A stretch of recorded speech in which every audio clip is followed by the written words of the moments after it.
Hello, Tim from Fairplay now on the 29th of November 2024.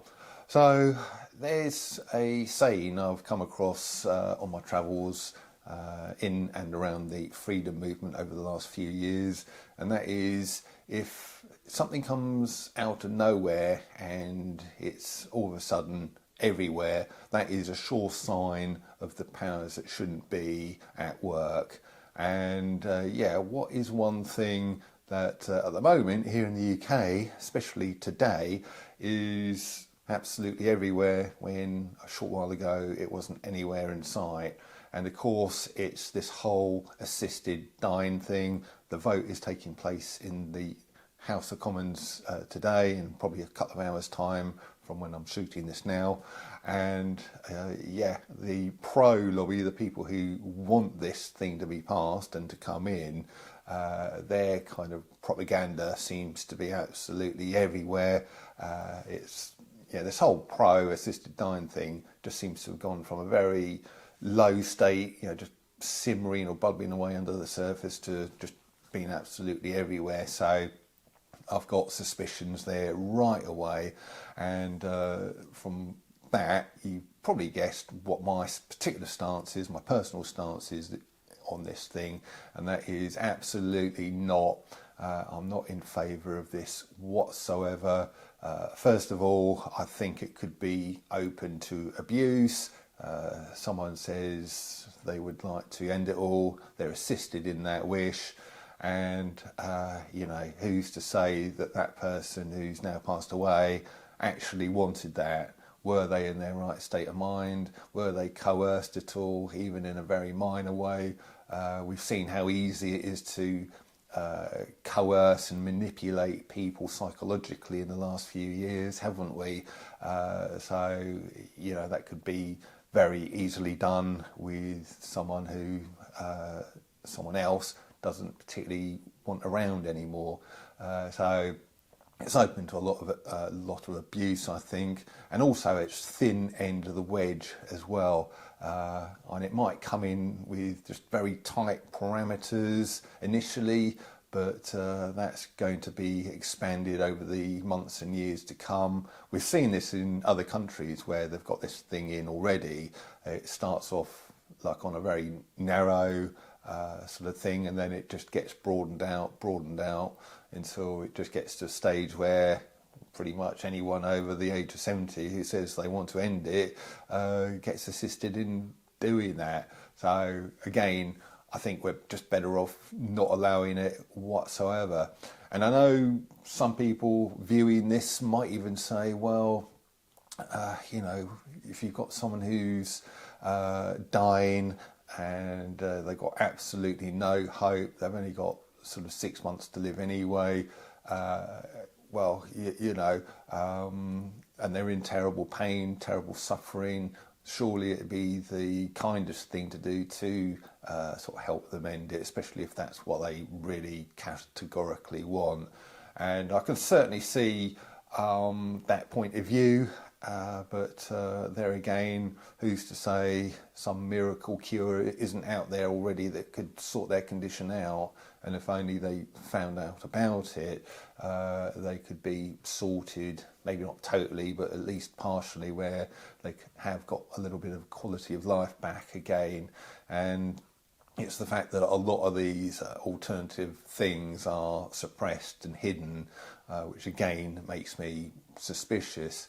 So that's my stance on it. And by the way, a lot of the propaganda surrounding this thing, the pro sort of assisted suicide thing, is that's basically what they're saying is choice. Surely it should be a matter of choice.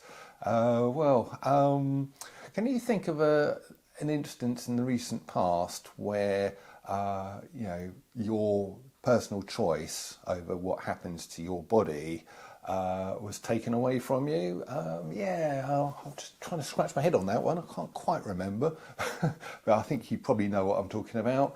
And this whole sort of choice over what happens to your body, that should be down to the individual. Well, these people only seem to believe in that when it suits their agenda, and if it doesn't suit their agenda, all of a sudden it's oh no, you're just being selfish, yeah, and all of the rest of it, as we saw again over the last few years. And I'm just going to read out a little article. Let's just get the thing here. Just going to look down, if you pardon me, just while I read this out. But this kind of sums it up for me, really.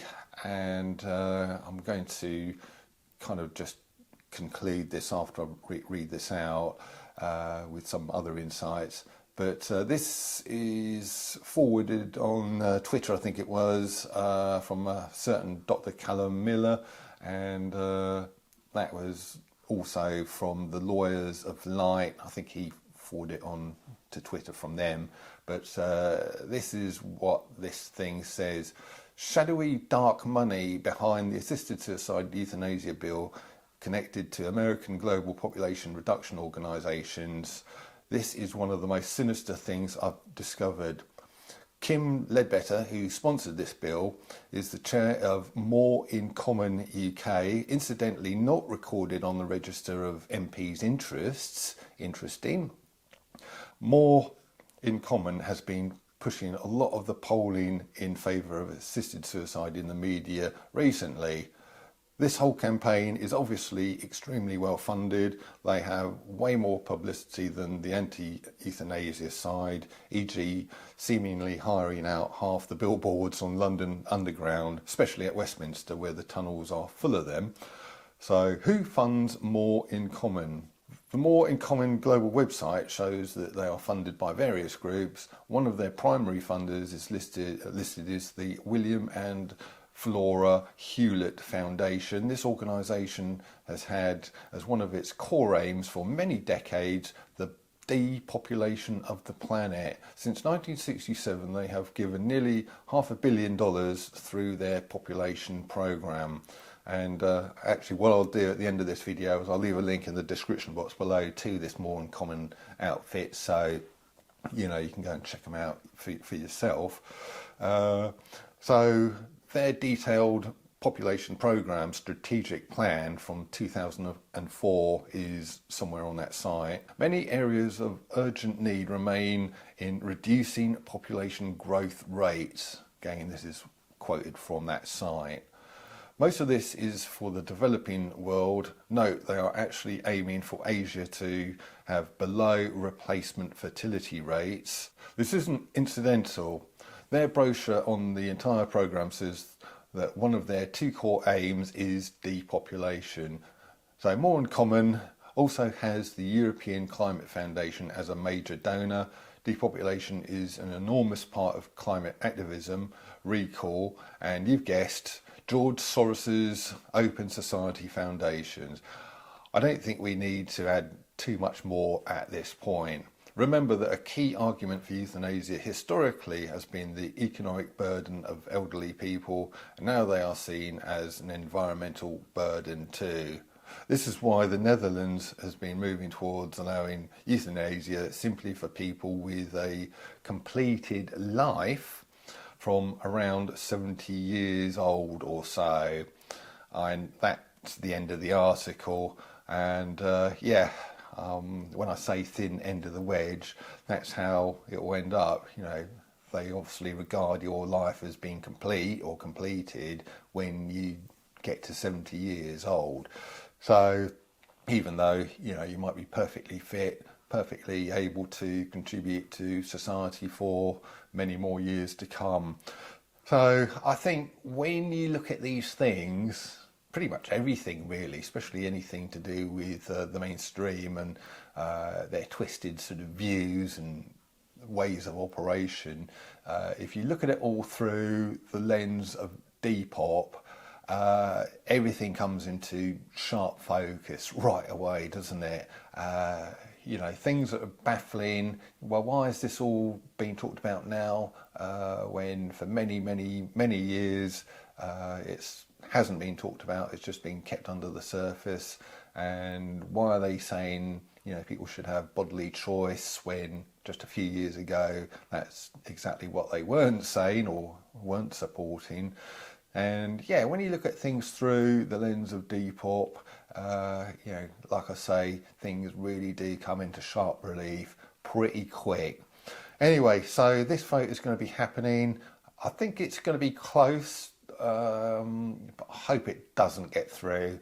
And by making this video, hopefully what I'm doing is putting a little bit of energy out into the universe, which may well help that vote not to go through.